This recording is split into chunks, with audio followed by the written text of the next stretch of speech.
The House on Witherspoon Street. My creative writing professor carried 2 bags to class.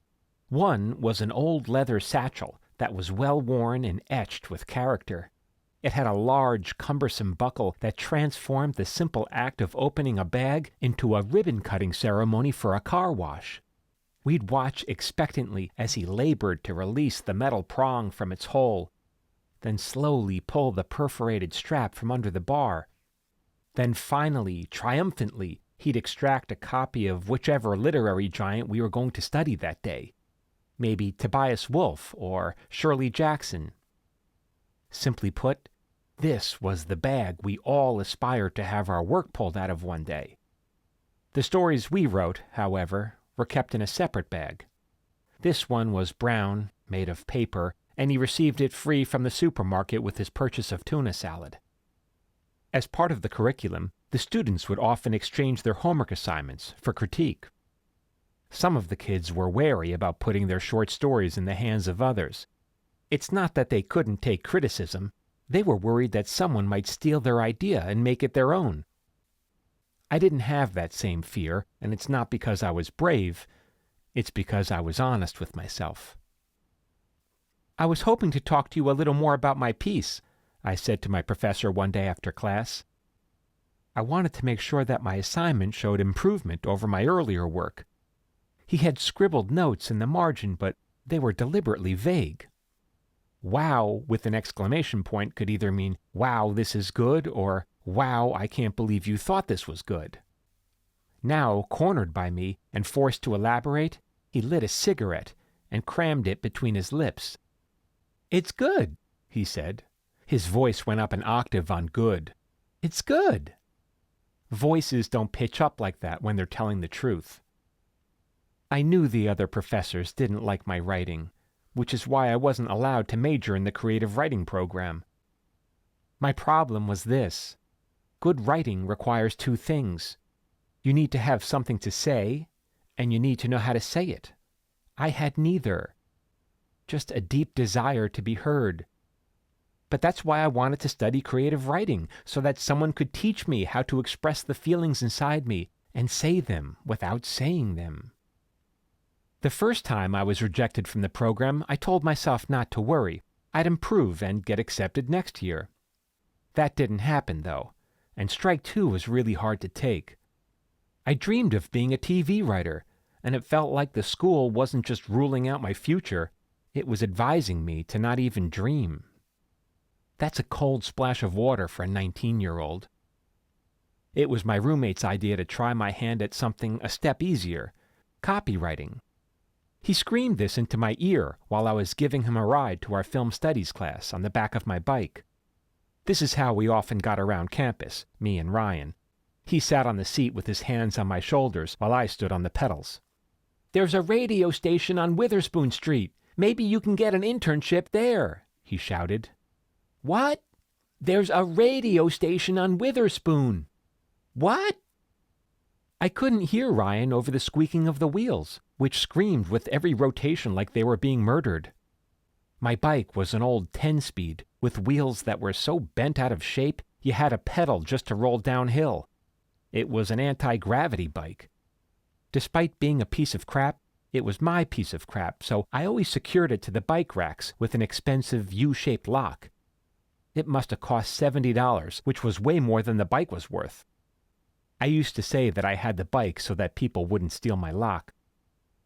Once, when I was in a hurry to retrieve a book from the library, I left my bicycle outside without locking it. When I returned, my bike was gone. For a moment, I felt angry and violated. But then I found it 50 yards away, lying in the middle of the courtyard. The thief must have tried to ride away, then ditched it, realizing that some things just weren't worth stealing. That's how I felt about exchanging my creative writing pieces with the other students.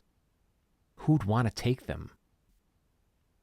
I liked Ryan's idea of working in radio.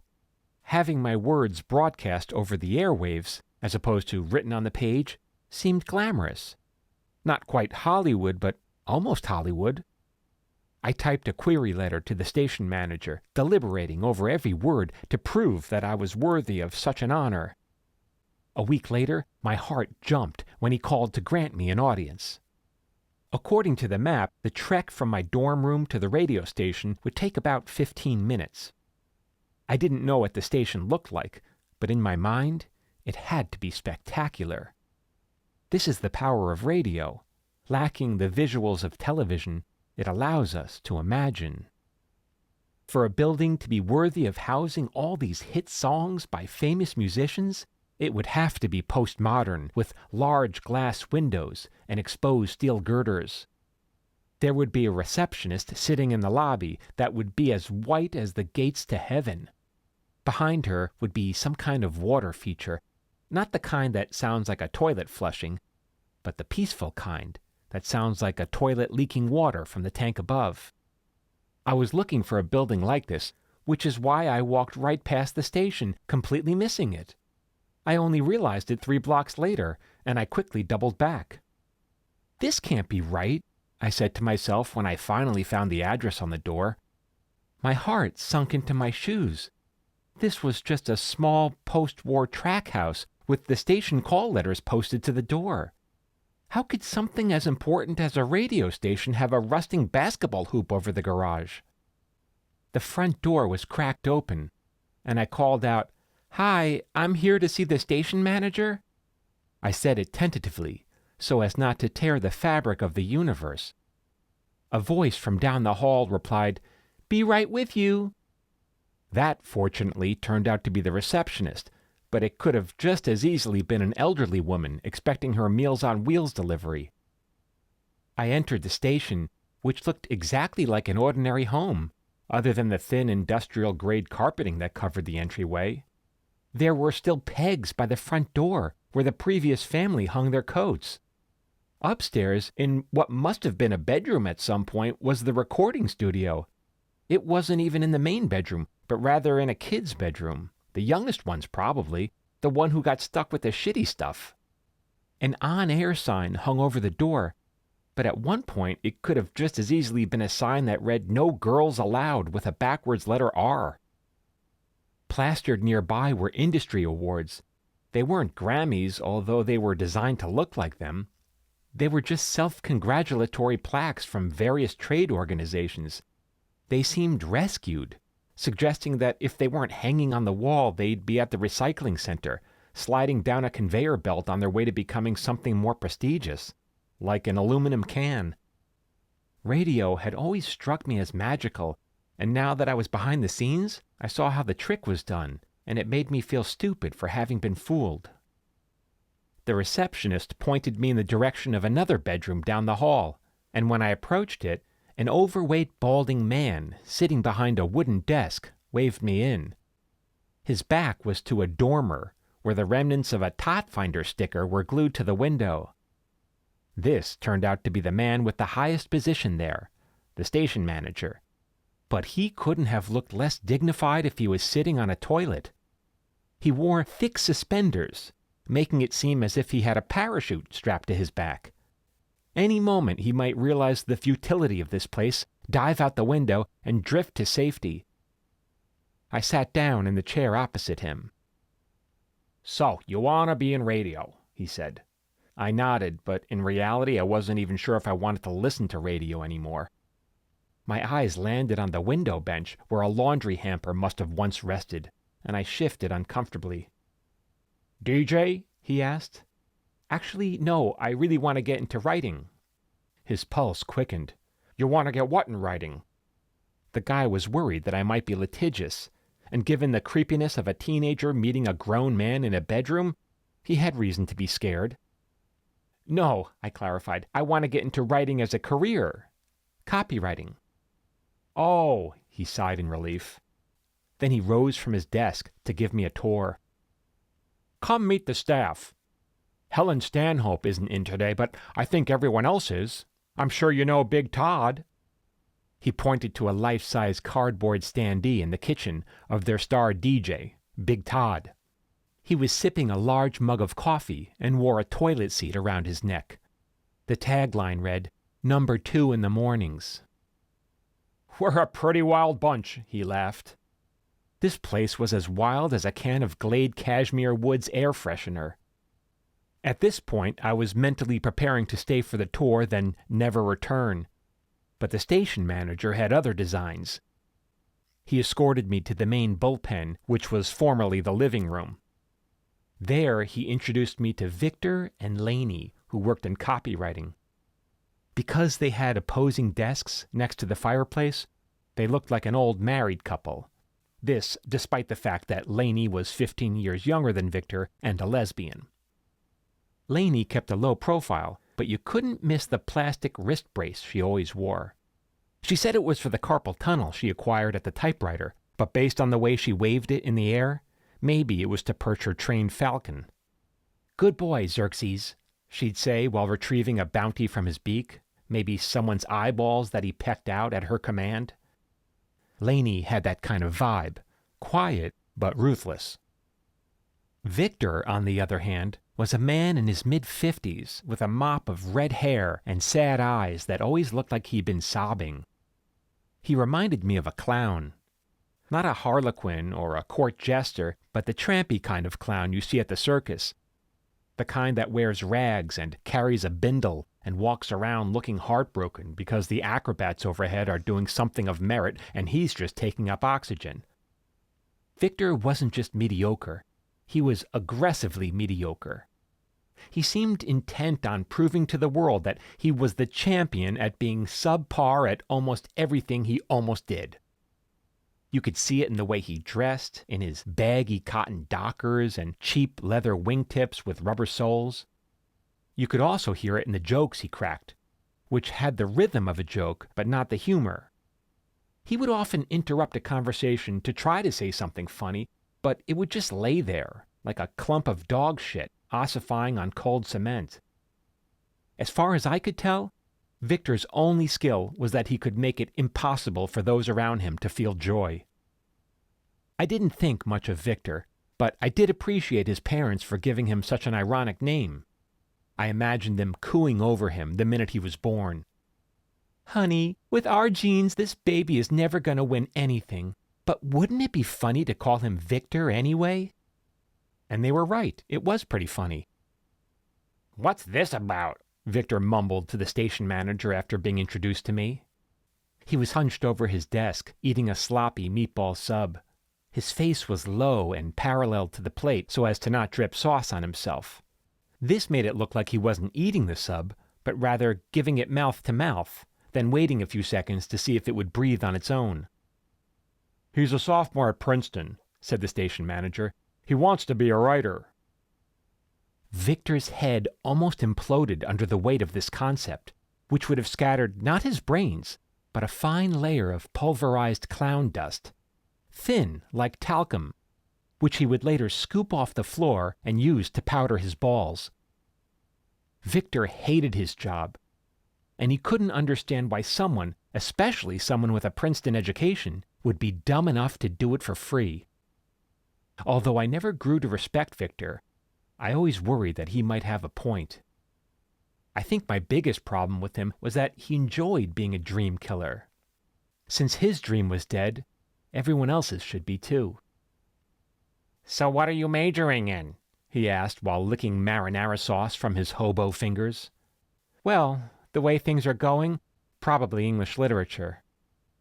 Even as I said it, I felt like I had admitted defeat to the powers that be in the creative writing department. I wanted to be a writer, not a reader. Victor's eyebrows raised to his greasy bangs, which were theater curtains to a matinee no one wanted to see. "English literature?" It was obvious Victor thought that was the most useless degree anyone could possibly earn, and again, I worried he might be right. "Well, at least you must know the alphabet." And he handed me a crate of old tapes to sort. I spent the next hour putting them into the archives, silently singing the alphabet song because the J and the K always gave me trouble. I appreciated the time alone. It afforded me a moment to consider what I had just signed up for. This radio station was just so tragic. People were pulled here by the allure of working in media. Even with the dullest imagination, it could seem fantastical. But they were moths drawn to a flame. zapped into catatonia when they realized their career was located inside a 3-bedroom, 2-bath with copper plumbing. That's why everyone here seems so miserable, and I knew that if I stayed too long, I'd grow miserable too. "Anything else I can do?" I asked Victor later that afternoon, hoping he would say no. He was chewing on a pencil while he deliberated over some ad copy. He sighed, then glanced around the living room. Nothing I can think of. Maybe you can polish Helen Stanhope's family crest." He let out a guffaw, and Lainey joined in. "Or hold her opera glasses while she reads from the libretto." I didn't know who Helen Stanhope was, or why she deserved to be mocked, but I laughed anyway, eager for the approval of two people I didn't like. When I returned the following week, Victor seemed genuinely surprised. So was I. "Maybe he can organize the office supplies," suggested Lainey. "Sure thing," I responded, filling the air with something unfamiliar in these parts: enthusiasm. This may have offended Lainey, because as I walked away, she fired back, "By the way, Helen Stanhope was asking about you." "Oh?" "Yep, she was asking about you." She repeated this with a smile, because it reminded herself of what joy felt like, allowing her soul to take one baby step farther away from purgatory. This was the 3rd time Helen Stanhope's name was brought up, and it hit me how people always referred to her by both names. It made her first name sound like a title, like Duchess. But it was used ironically, a show of respect meant to be disrespectful. I considered this on my way to straighten up the office supplies. No one had to tell me where they were kept. They just had to be in the linen closet. When I was done consolidating boxes of pencils and pens, I returned to the hearth for my next task. Victor, however, was completely tapped out of jobs for me. With nothing useless left for me to do, he finally suggested, "Do you want to, I don't know, write a commercial or something?" Did I want to write a commercial or something?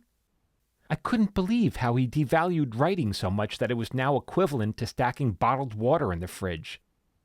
This was the only reason why I was there. Not because I wanted to learn how to organize a closet, but because I wanted to learn how to write, even if it was from someone like Victor. "Absolutely, what do I do?" Victor responded as if I was a 4-year-old, asking how to blow on a dandelion. "You just write the commercial, that's what you do." He pulled a sheet of paper from his desk and handed it to me. "Here, this one's a 60-second spot for Ickle Pickle. It's a deli, mention their catered lunches." My mind was racing with excitement. It all seemed so literature adjacent. Should there be a theme or a motif? "Just type the thing, Hemingway." Victor glared at me, then emphasized his disdain by honking his clown horn. That night, in my dorm room, I made an important decision. Instead of working on my final assignment for a creative writing class, which would have meant more rejection from the faculty, I pivoted into professional writing. A radio commercial for Ickle Pickle, your neighborhood's choice for meats and cheeses. I stayed up late, putting as much creativity as I could into the ad copy, which I decided should be about a spy that infiltrated an international ring. Not a crime ring, but an onion ring. And it was operated out of New Delhi, spelled like the city in India. Ickle Pickle wasn't a New Delhi. In fact, it had been around for generations, but I decided that if someone took me to court on that, the charges would be dismissed. My script called for sound effects, background, walla, and more accents than a tech support call center. It was exciting and grabby and completely overwritten, like it was trying to punch its way out of my professor's paper bag. How could you not be riveted when the world's supply of potato salad was at stake? I wrote with one hand and used the other to pat myself on the back. When I dropped off the script to Victor the next morning, I prefaced it with, "This is just a first draft. I'm happy to make whatever changes you want." His eyes quickly scanned the script, hopping effortlessly over the jokes that I had spent so much time crafting. He nodded, then shoved it into the metal bin on his desk. Maybe I was expecting too much from Victor, that he might open his patchwork sports jacket and a dozen clowns would pour out, each one embracing me with approval. But instead, he ignored me. I stood at his desk for a moment, wondering if anyone would ever want to hear the words that came out of my head. "Now this must be our Princeton man," called a woman's voice from behind. She said it with an air of aristocracy, and I knew this could be only one person, Helen Stanhope. I turned to discover a matronly woman in her mid-60s, sipping a cup of tea while delicately holding a saucer just below it. Her bleached blonde hair was piled high like shoveled snow on a bank and held in place by royal decree. "Helen Stanhope," she said, offering her hand. I glanced at Victor. His translucent skin was fracturing under the pressure of jubilation. This must have been the moment he'd been waiting for, when he'd sacrificed me to Helen Stanhope. "Helen is the host of Princeton's Talking," he said. It was a radio program about local culture, but he slurred the words together so it sounded like Princeton Stalking, a call-in show for serial killers. As I later discovered, Helen was a big benefactor to the radio station, and in exchange for her generous donations, she was given a weekly time slot, even though her show barely had any listeners. This made the staff resentful of her, like she didn't deserve the honor of her words being heard. That's what we had in common. "Do you listen to my program?" Helen asked, almost rhetorically. I had never heard of Princeton's Talking, but if I had, it's not something I would have listened to, even if you cut holes in my earlobes and wired them with car speakers.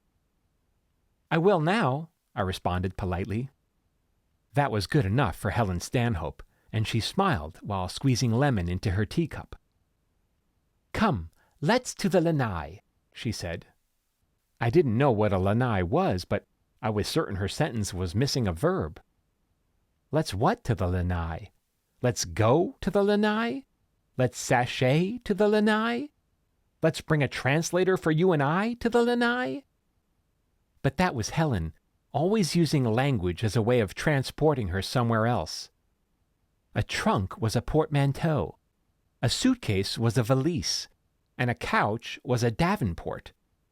It was pretentious and alienating, and I found all of it to be incredibly amusing. "Yes, my good man," Victor added, "by all means walk the grounds." He smiled coquettishly, then squirted water from the flower on his lapel. I followed Helen downstairs to the main level, where she pulled open the sliding door to the backyard. She marveled at the view, as if it were the Garden of Versailles, instead of what it was, a patch of grass where an old swing set was decaying. I wondered if Helen Stanhope was aware that Victor and everyone else in the station made fun of her. Was she taking the high road by ignoring them? Or was she completely oblivious? Either way, Helen was unlike anyone else there. Whereas they saw the radio station as the shithole that it was, Helen saw what she wanted to see. Grandeur. She lived in the fantasy of radio and was as crazy as Don Quixote. "I understand you're an English major," she said while pulling a chair from the patio set. She accented the word major, which made it sound like I was an officer in the British Army, an English major, practically a war hero. "I'll probably concentrate in the plays of Shakespeare," I said, sensing that this detail would impress her. "How marvelous! You'll have to give me your thoughts on Henry IV, Part 2. I didn't have any thoughts on any of the Henry parts, and if I did, I couldn't imagine having enough to spare. But I didn't want to disappoint her, so I steered the conversation to Hamlet, which I read not in college, but in my senior year of high school. And it was the Cliff Notes version. Still, it really perked her up. "Alas, poor Yorick," she quoted. "I knew him, Horatio." She then fell silent for a moment, while dramatically gazing at the citronella candle on the picnic table, as if it were a skull and she was mourning poor Yorick. I felt awkward watching her, unsure if I should console her or just let her grieve in peace.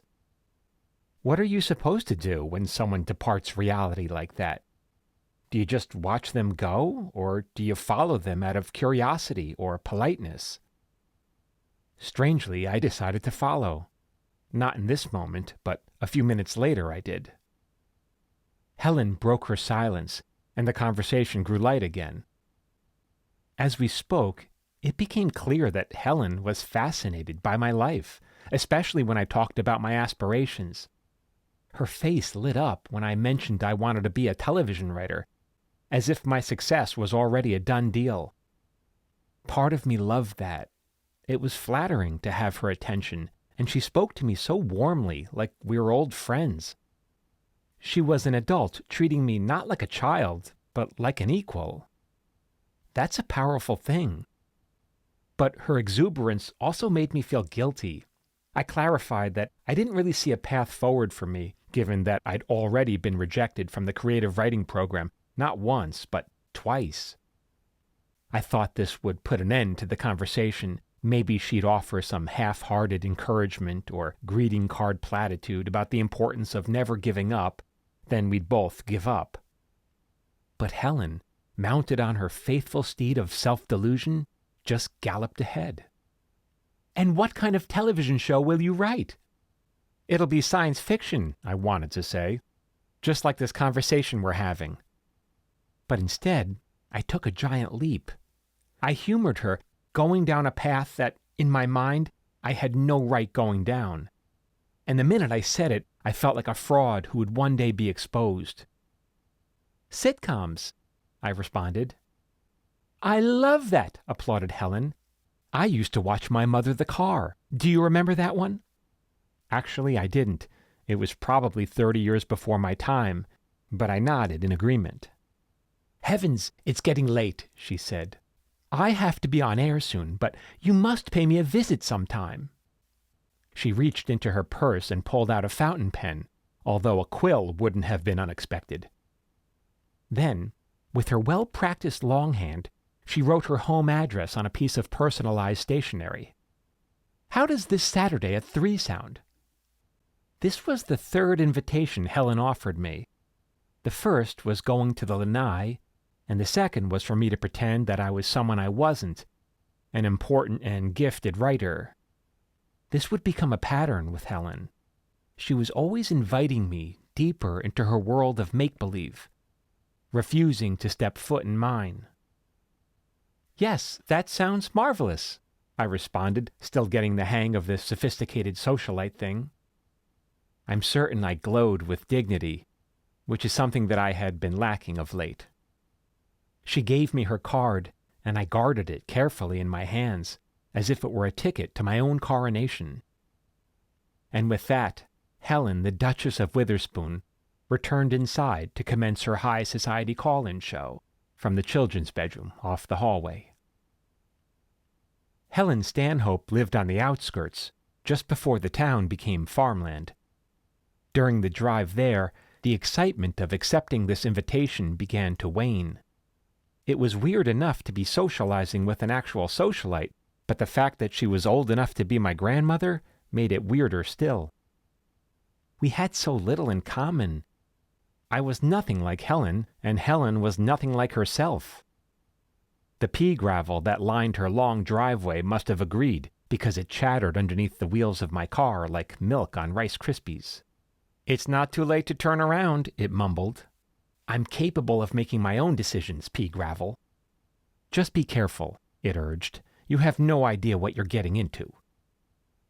I had to admit pea gravel was making a good point. I was still a child, entering an adult's world.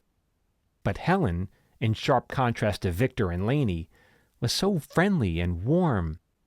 Yes, she was strange enough to almost be fictitious, but what harm could come from spending an hour or so with her? She was delightful and interesting, and nothing about it felt inappropriate at all, and nothing was.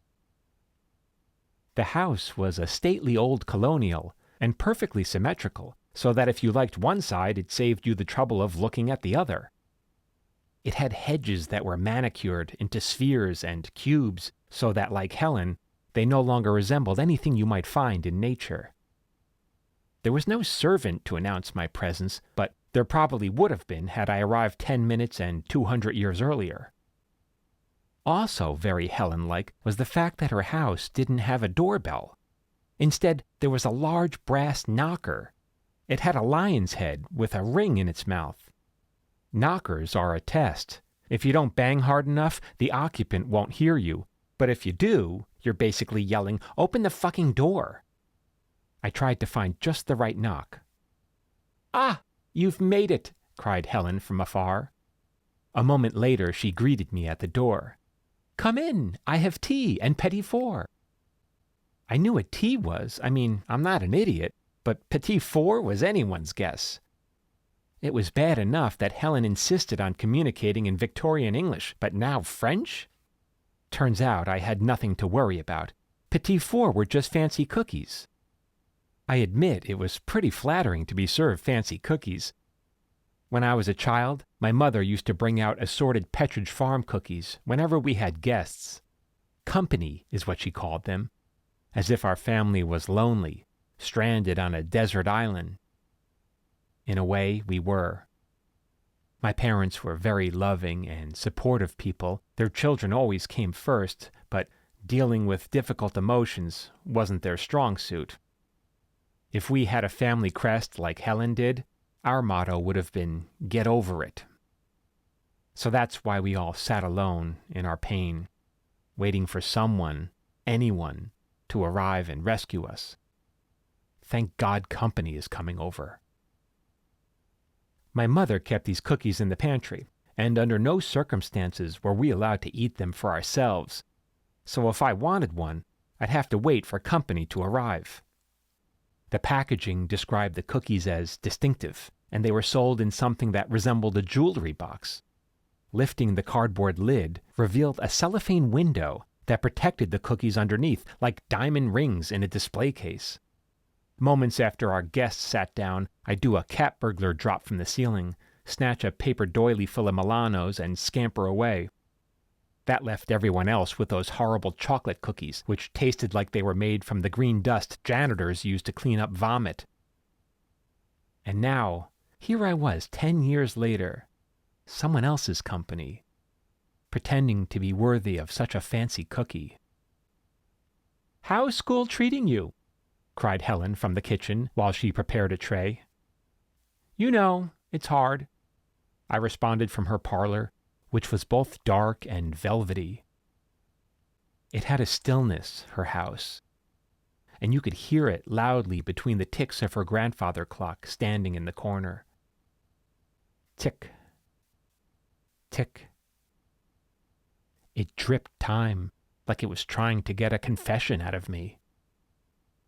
I knew what it wanted to hear, but I was unwilling to say it out loud. As I waited for Helen to enter with a tea kettle, my eyes scanned the room. There were photos of her when she was younger, too many of them. These were pictures of travel and life events. Some were intimate, and others were public. Some of them hung on the walls, not in a pattern, but scattered like buckshot. Others were perched on shelves in expensive silver frames, crowding each other to get to the front. They were as dramatic as Helen. From the pieces that I saw of her life, I was certain that Helen was once married, and that her husband must have died years ago. I could feel the absence in this room, but not the grief. That had long since been tamed and domesticated. For all her socializing and theatricality, I finally got a read on Helen. She was lonely. "You know, I absolutely loved that spot you wrote for Ickle Pickle," she said, bounding into the room. The scent of chamomile and cookies respectfully trailed 2 steps behind her. "Oh, you read it?" "No, I heard it in my automobile yesterday." That came as news, and it shook me. Victor never once mentioned my script. I didn't even know he liked it, much less thought it was worthy of producing. I should have been excited to learn that it was now being broadcast over the airwaves, but I wasn't. I was hurt. Even though it was just a commercial, this was a big deal for me. It was validation. It was proof that words that I had put onto a page had value. And now they felt worthless and disposable. My mood immediately soured. I think Helen could tell because she dramatically crossed to the bookshelf as if compelled by a fiction larger than both of us. "You know," she said, "I think you'd make a wonderful guest on my program. We can talk about your writing career." It's amazing how quickly my disposition changed when Helen offered to put a microphone in front of me. I felt important, like I had a voice. And I answered enthusiastically, as if words had never before come out of my mouth. "I'd love to." The following Sunday, I rode my bike downhill to the radio station. I was wearing dress shoes and an itchy sweater that I reserved for special occasions. Together, they made me feel like a person of note. I pedaled slowly so that others could enjoy me as well. I was on cloud 9. Someone had decided that my voice was worthy of being heard. I was a person who could put words on a page that would move people. They would then thank me for having entertained them, but also for illuminating their own lives. I was a writer now. Parking my bike outside the radio station, I no longer saw it as a house on Witherspoon Street. I saw it the way Helen Stanhope saw it. It was now a high-rise on Madison Avenue. The sticky carpet in the entranceway had been replaced by a marble floor worthy of my feet. I stood tall, almost regal, as I entered the station. On my way to the recording booth, I was surprised to find Victor at the water cooler, still hunched over from his long commute in a tiny clown car. "What are you doing here on a Sunday?" he asked. "Helen Stanhope's having me on her show," I said proudly. "I'm going to talk about my writing." I said it loud enough to echo off the refrigerator, and when it hit my ears, I almost shivered with excitement. Victor, who I assumed would melt with jealousy, didn't have the same reaction. Instead, a puzzled look came to his face. "You're going to talk about your writing?" he asked sincerely. "What writing?" I jolted, the way you do when you dream you're falling. It was such an obvious response, yet hearing it from Victor made me realize the stupidity of my own words. "Yeah." "What writing?" Was it the commercial I wrote for the local deli? Or was it the various short stories I submitted that left my professors feeling unfulfilled? Victor was right. Leave it to the fool to show us our folly. I wasn't a writer. I was nothing close to it. And here I was, caught up in the fantasy that Helen had created for me. I had accepted yet another invitation from her, only this time there would be consequences. The blood drained from my face, and I became as white as the grease paint on Victor's cheeks. Now we were both clowns. I walked slowly to the recording booth, still stunned by the realization that I was a fraud who was now walking into a trap. Helen waved to me from down the hall. She was standing next to the on-air sign, the meaning of which suddenly became obvious to me. On air as in not grounded or putting on airs. "Michael!" she exclaimed, pulling me inside and shutting the door behind us.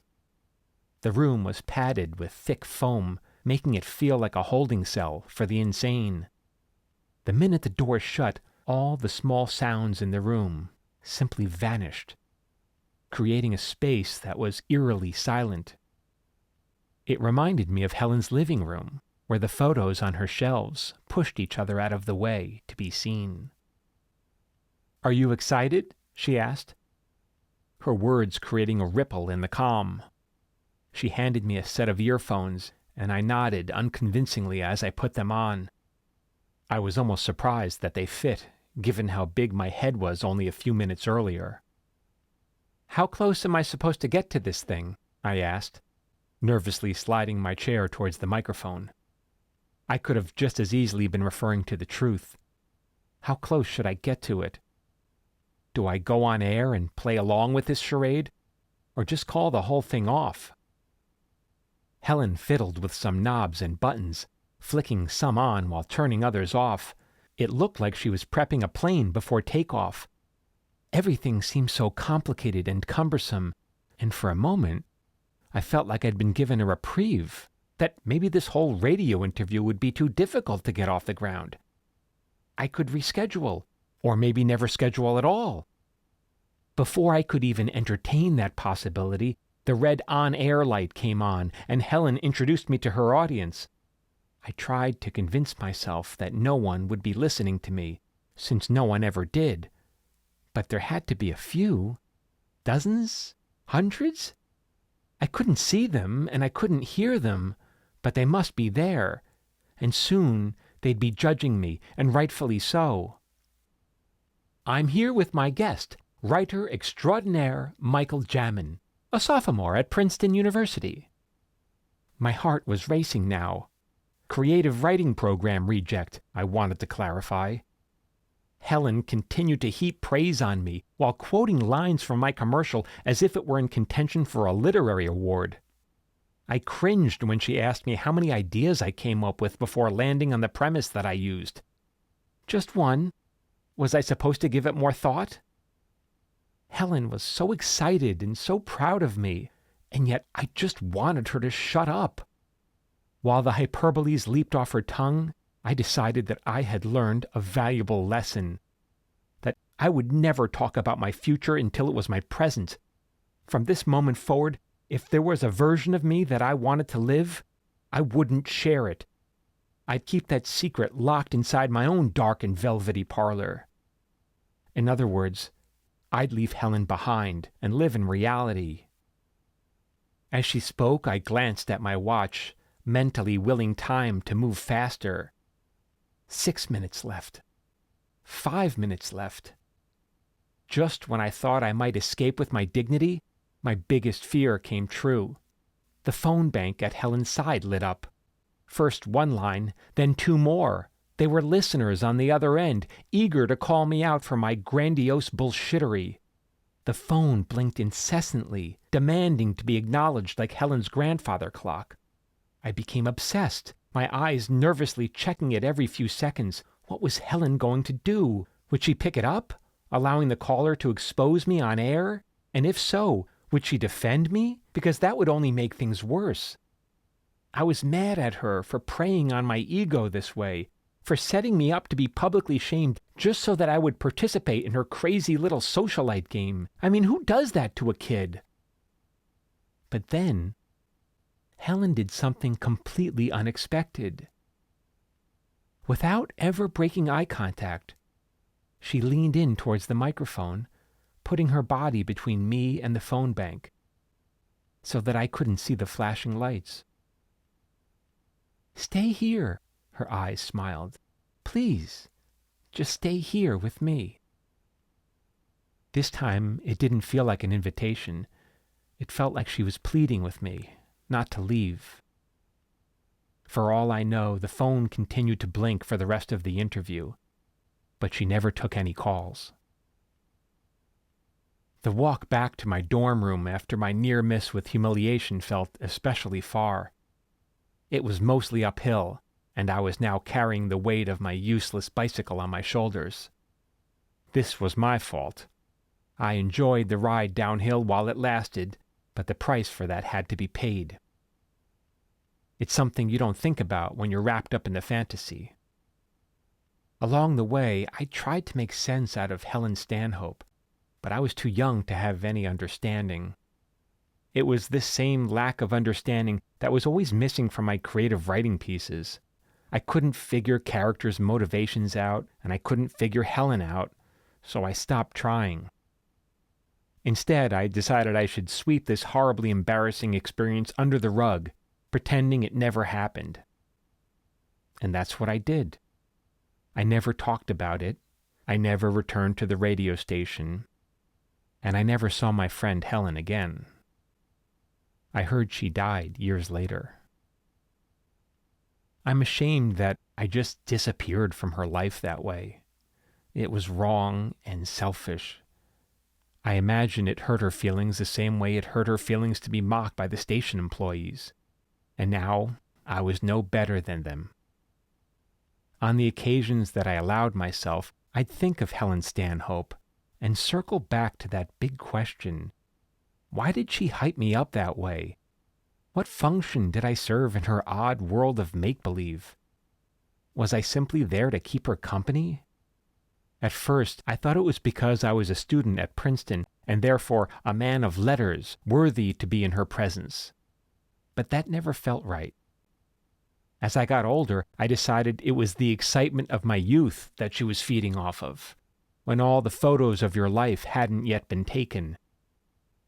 That wasn't it either.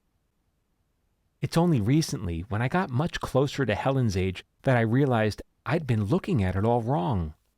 Helen didn't want anything from me, and how foolish I was to think she ever did. She was giving me something, and amazingly, it was the only thing I wanted. Somehow, she understood why it was important for me to be a writer in the first place, so that I could make sense of the loneliest thoughts inside me, share them with the world, and maybe feel like I had company too.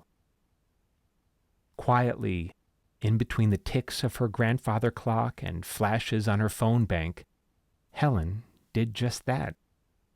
She heard me, and now I can hear her. "But of course you became a television writer," she laughs. "Was there ever any doubt?" Then Helen, Duchess of Witherspoon, raises her teacup and proposes a toast, and I laugh too.